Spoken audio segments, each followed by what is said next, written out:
নমস্কাৰ ৰাইজ, সকলোকে বহু দিনৰ মূৰত স্বাগতম জনাইছোঁ মোৰ এতিয়া অন্য ভিডিঅ'লৈ।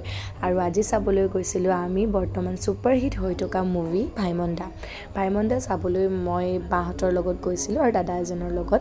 আৰু গৈ পেলাই আমি মুভিখন চালোঁগৈ IMP হলত। আৰু মুভিখন চাই পেলাই বহুত বেছি ভাল লাগিলে। চিনেমাখনৰ কেৰেক্টাৰ কাষ্টিঙৰ পৰা আদি কৰি মিউজিকৰ কামৰ পৰা আদি কৰি সকলোখিনি বহুত বেছি ভাল আছিলে। আৰু বিশেষকৈ এখন অসমীয়া চিনেমাৰ সৃষ্টি কৰোঁতে কিমানবোৰ মানুহৰ যে কষ্ট, কিমানবোৰ মানুহৰ হেঁপাহ আৰু আশা লুকাই থাকে এই চিনেমাখনৰ জৰিয়তে আপোনালোকে গম পাব। আৰু আমাৰ নৱপ্ৰজন্মৰ মাজত হয়তো এই চিনেমাখন ৰিলিজ হওঁতে সকলোৰে এটা প্ৰশ্ন আছিলে, ভাইমন দানো কোন, ভাইমন দাৰ একচুৱেলি অৰ্থ কি?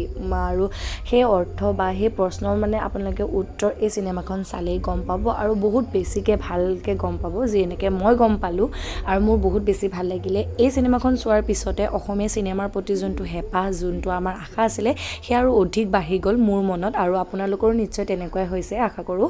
আৰু আপোনালোকে যোনে যোনে এতিয়াও ভাইমন দা চাবলৈ যোৱা নাই, আপোনালোকে চাবলৈ যাব, বহুত বেছি ভাল পাব। নহ'লে বহুত ভাল এখন অসমীয়া চিনেমা আপোনালোকে মিছ কৰি দিব যদি এইখন চাবলৈ নাযায়।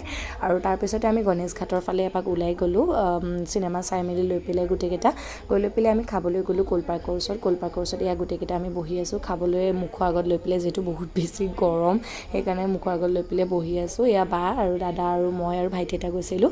তাৰপিছতে আমি ঘৰলৈ বুলি ৰাওনা হ'লোঁ। আজিলৈ আহিছোঁ। সকলোকে পুনৰবাৰ এতিয়া অন্য ভিডিঅ'ৰ সৈতে লগ পোৱাৰ আশাৰে আজিলৈ বাই।